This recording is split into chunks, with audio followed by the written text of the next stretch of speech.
Muli nga pong namayagpag kahapon mga bossing sa bansang Japan ang ating pambato na si IBF Minimum Weight World Champion, Pedro Taduran, nang talunin niya by decision sa rematch ang former World Champion Japanese na si Ginjiro Shigeoka. Hindi umubra kay Pedro Taduran ang ginawang estilo o game plan ng kalaban na paatras-atras paikot-ikot sa ring dahil huling-huli po sa kamera simula pa lang sa round 1 hanggang matapos ang 12 rounds ay kumukonekta ang mga body shot ng ating pambato dito sa hapon. Samantala, habang masayang itinaas si Pedro Taduran ng kanyang team, ay isang malungkot naman ang nangyari sa Japanese na si Ginjiro Shigeoka. Mapapansin natin dyan mga bossing na bahagyang lumalawit ang dila ni Shigeoka, sabay dinala siya papuntang corner. Para paupuin muna, pero sa tagpong ito ay unti-unting nakaidlip sa corner itong si Shigeoka. Kaya naman tinatapik-tapik na siya ng kanyang team, maya-maya patuluyan ng isinakay sa stretcher si Shigeoka at isinugod sa hospital. Matatandaan ang unang paghaharap ng dalawang mandirigma na TKO sa round 9 itong si Shigeoka.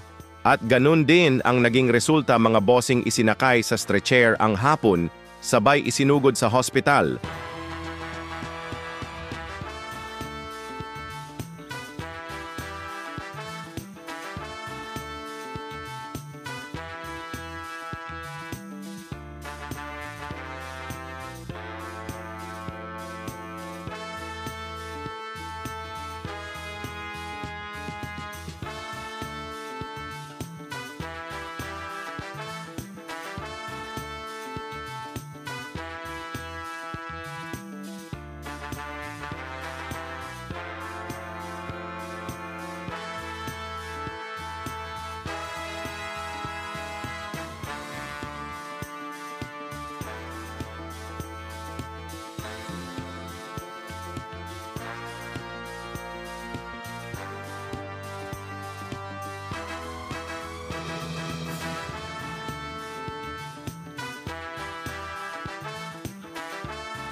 Sa ngayon, wala pa tayong update kay Ginjiro Shigeoka, pero sana nasa mabuti na ang kanyang kalagayan.